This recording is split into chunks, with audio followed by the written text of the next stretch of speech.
É muito emocionante voltar a Lages, depois de 16 anos, para reencontrar Sebinca.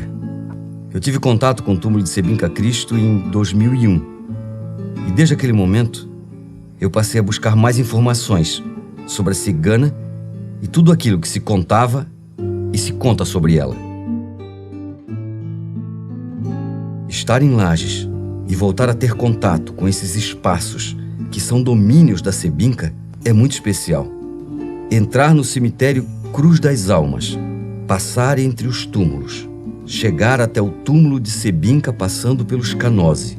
Tudo isso é bastante emocionante. É emocionante estar em contato novamente com essa história. Chegar ao túmulo de Sebinca Cristo e encontrá-lo vandalizado, destruído, faz com que se torne mais necessário contar a história desta cigana. A cigana Sebinca Cristo é muito mais do que ela mesma. Ela é a força de uma etnia. Revelar a vida e tudo aquilo que se construiu sobre Sebinca Cristo é fundamental, necessário e urgente.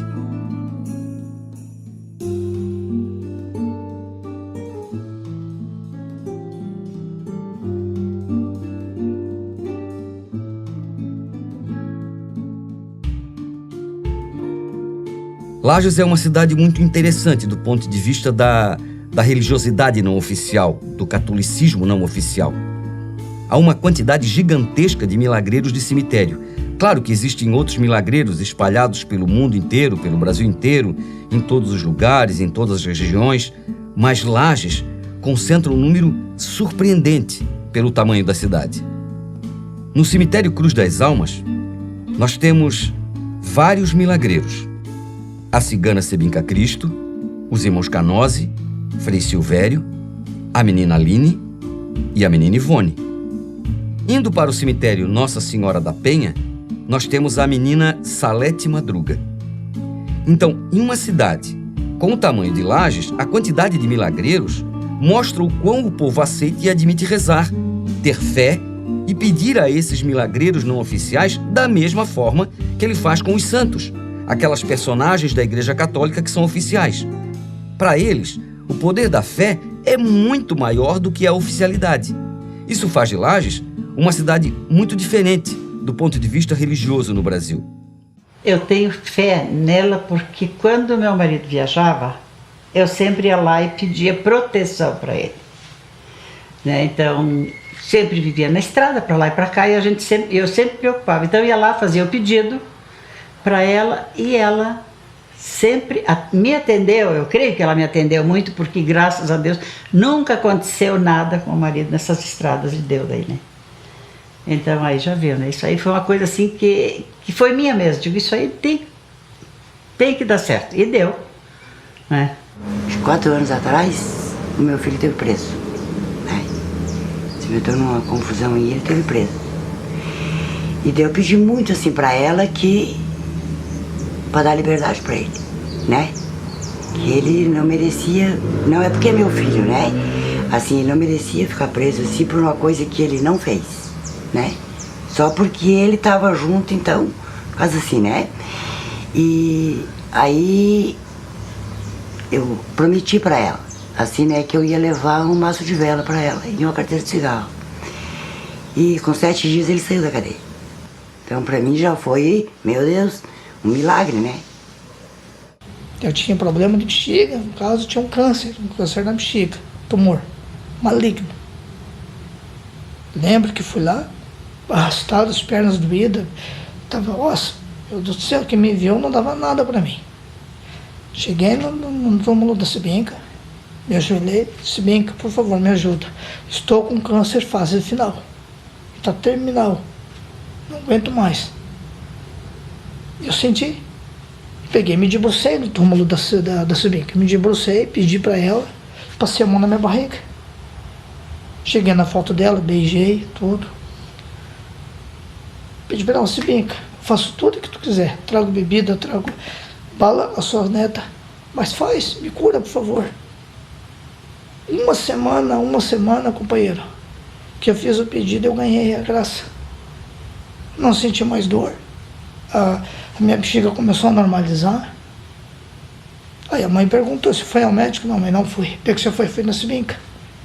Quando eu vim para cá e que eu fui no túmulo dela e tal, porque minha família é tudo enterrada ali, mas eu não conhecia nada sobre ela. Inclusive, isso eu morava em Blumenau, quando eu tive... que ela chegou e disse para mim, pega um baralho, mas um baralho comum.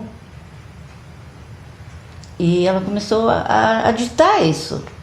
Eu escrevi tudo no caderno, os naipes, tudo direitinho, depois passei pro baralho. E depois que eu terminei, eu disse assim para ela, e agora como é que eu vou ver esse baralho? Como é que eu vou falar para as pessoas? Ela disse, deixa que o resto é comigo. Então quando eu sento, eu concentro, eu tenho evidência, e eu vejo, quando eu começo, em seguida ela fica do meu lado, ela me olha e ri. Na tradição do catolicismo popular brasileiro, os milagreiros, em sua grande e esmagadora maioria, precisam de uma morte trágica para que seus poderes efetivamente apareçam. Sebinka Cristo ganhou uma morte trágica. No mesmo ano em que Sebinka morreu, 1965, uma outra pessoa, em Lages, também morreu, e essa sim, de forma trágica. Salete Madruga. Salete Madruga foi estuprada e assassinada. Com o passar do tempo, os devotos de Sebinka foram incorporando o que se contava. As narrativas de Salete Madruga e Sebinka se misturaram, e ela, assim, ganhou uma morte trágica. Pois a morte da Sebinka, o que eu fiquei sabendo que ela foi... que mataram ela. Agora, bem direito a história dela, eu não sei, né? Então, diz que mataram a Sebinka, né? Ela tinha menina pequena e me parece que a menina foi matada também. Então, as duas enterradas lá, né? A mãe e filha. E daí, o que acontece? Foi umas pessoas lá, foi 12 policiais militares, e viram ela dando consulta. Viram dando uma consulta e ela foram e deram dinheirinho para ela, porque ela não era de pedir, era de aceitar aquilo que davam para ela. E sei que o rapaz pegou, virou as costas e foi viajar. Eu acho que ela tinha dito pro cara na época, para esse policial, esse cara sem alma e sem coração: não viaje que alguma coisa vai acontecer a você. Ele teimou e foi. E parece que na Santa Cecília, quando ele voltou na BR, o carro capotou e pegou fogo com ele. Ele era um policial militar, filho de um sargento. O que o sargento fez? É assim que eu soube a história, que eu ouvi falar. Eu não estava, até fiquei... Na época, nossa, foi muito comentada a história da Sebinka. Ele bateu na porta da casa da Sebinka, quando ela abriu, o cara puxou do revólver e deu 3 tiros na testa dela. E matou a pequena neta que tinha. Pô, dá uma quebra na gente que você sabe aquilo, porque toda aquela mitologia dela é exatamente por causa da história, que foi estrupada, que estava grávida, que foi judiada, Eu não entendo por que uma pessoa, para poder ser importante, tem que sofrer, né? A história dela era linda, até então, até a sua morte, linda e maravilhosa. Não precisava ter um quê a mais, né? Sebinka Cristo morreu no dia 9 de março de 1965. E durante 3 dias ocorreu festa no acampamento, que é uma prática cigana que ocorre em vários grupos. Ela foi enterrada no dia 12 de março de 65. E aí aparece a figura do senhor João Down, que ofereceu o seu túmulo à família Cristo para enterrar a cigana. Eles acampavam normalmente na Praça Joca Neves, todos os ciganos acampavam lá. Mas como tinha um circo muito grande lá, eles acamparam no terreno onde hoje é a Câmara Municipal, que era vazio também. E daí, com o tempo, passaram muito tempo ali, uns 3, 4 meses eles passaram ali, e essa senhora veio a falecer. E eles se apavoraram porque não tinha onde enterrar. O nosso cemitério ali era pequeno, e só quem tinha terreno que podia enterrar. E alguém dos vizinhos que estava ali, que viram o movimento ali, orientaram que meu pai tinha um túmulo no cemitério, vazio. E eles procuraram o pai, o senhor Cristo procurou o pai, e o pai cedeu para ele o túmulo, que era um túmulo novo. Eu tenho guardado o atestado de óbito dela. Que a gente, na época, nós mesmos na funerária tirou o atestado de óbito e a gente guardou uma cópia para nós, que eu sempre tinha nos arquivos, né? Nós tivemos funerária há 35 anos, desde quando meu pai veio do Rio Grande. A maior parte do tempo, quem atendia a funerária era eu, porque eu sempre tive escritório há 40 anos aqui, nesse local, e a funerária era na parte de baixo. Naquele tempo a gente costumava ir junto e colocá-la no caixão, arrumava o véu, arrumava tudo direitinho. Sebinca Cristo morreu com 79 anos de idade, de hipertensão arterial, arteriosclerose e derrame cerebral. Assim consta no óbito de Sebinca Cristo, e esse também foi o relato de todos os seus familiares. Mas Sebinca é muito mais do que isso. Muito mais que uma certidão de óbito. Muito mais que um relato de família. Sebinca é aquilo que se construiu sobre ela. No final de 2007 e início de 2008, eu tive o prazer de conviver com os familiares da cigana Sebinca Cristo. Eu estive no acampamento dos Cristo, que estavam arranchados em Barra do Sul, no litoral de Santa Catarina, e pude conviver com o último filho vivo da Sebinca naquele momento, Alexandre Cristo, conhecido por Boba, que tinha 82 anos de idade. A mulher dele, Sofia, um pouco mais jovem, 70 e alguns anos, os netos de Sebinca Cristo, o Pedro, o Mário, os bisnetos, como Ricardo. Então, foi um momento muito importante para entender as vivências de Sebinca e de seus parentes. Estar com a família dela, estar no acampamento, ficar arranchado com eles, entendendo como eles percebem a Sebinca Cristo, o amor que eles têm a essa mulher, e é uma outra construção de devoção. Não é a mesma, obviamente, que os devotos católicos têm para com ela, mas é um respeito extremamente gigante que eles têm por essa mulher. Para eles, a grande matriarca dos Cristo aqui no Brasil. Outro dado importante contado pelos parentes de Sebinca: ela nunca havia estado em Lages. Eles chegaram na cidade mais ou menos no dia 6 ou 7 de março de 65. Ela se sentiu mal e morreu no acampamento. Mas não faltam histórias de devotos que relatam sobre o contato de seus parentes e conhecidos com a cigana. Sebinca Cristo encarna todas as ciganas, seus gestos e suas sensibilidades. O túmulo de Sebinca Cristo é a prova de que os devotos constroem uma devoção a partir do que eles acreditam. No túmulo, nós encontramos muitos cigarros. Os devotos dizem que ela fumava muito. Ela não fumava cigarro. Sebinca fumava cachimbo. Os devotos entregam a ela champanhe. Sebinca não bebia champanhe. Quando bebia, bebia vinho. Mas sempre que eu vou, eu levo umas velas. E o cigarro, né? Porque desde criança a gente cresceu sabendo que ela, né? Que ela fumava. Não que eu visse mais, por quem ia e tudo assim, né?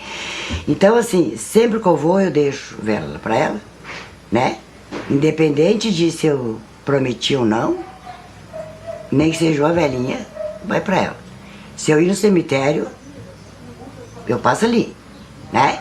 Então eu ofereço pra ela, né? Agradeço, porque daí no caso eu não posso só pedir, também tenho que ir lá agradecer, né? Sempre que eu vou lá, nem que seja só a velinha, um cigarrinho, eu deixo lá pra ela. Já levei bebida também. Assim. Que bebida? Champanhe. Eu tenho compromisso de ir. Então eu levo carteira de cigarro, levo vela, levo uma champanhe no final do ano, São coisas que cigano não trabalha de graça. É uma troca que a gente faz, né? De agradecimento, porque eu devo muito a ela. Uns momentos assim que a gente todo tem apuro na vida, né? Dificuldade. E ela me ajudou muito, muito, muito, muito. E me ajuda ainda. Eu levo cigarro. Eu sempre levo cigarro e vela, né? Eu levo vela e cigarro e acendo para ela, né? Maço de vela. E uma vez eu levei bebida para ela. E deixei lá, porque a gente tem que levar, não é deixar o litro fechado. Entende? Tu tem que levar, tem que pôr num copo, levar um copinho e servir no copo e deixar lá. Né? Segundo diz a lenda, que o espírito vem tomar. E o cigarro, o que leva? Leva e deixa e acende lá, que é para ela fumar, né? Porque diz que ela fumava muito. Quando eu era pequena, minha avó gostava muito de ir ao cemitério. Ela ia todo domingo e toda quarta. Então a gente costumava ir junto, aquela história de criança ir para brincar no cemitério. Nós nunca tivemos medo, então a gente ia, brincava no cemitério, isso e aquilo. E eu achava muito interessante chegar lá e aquele monte de biquinho de criancinha, aquele monte de cigarro, né? Queimando. Depois eu cresci um pouco e as pessoas diziam assim, nossa, ela fuma os cigarros que põe lá. Eu dizia, isso é loucura, como é que não vai fumar? Coloca o cigarro em pé lá, queima. É claro, o cigarro queimou, não foi ela que fumou. Né? Então, assim, à medida que eu fui crescendo, né, eu fui percebendo, assim, ó, a importância daquela mitologia, daquela história, né?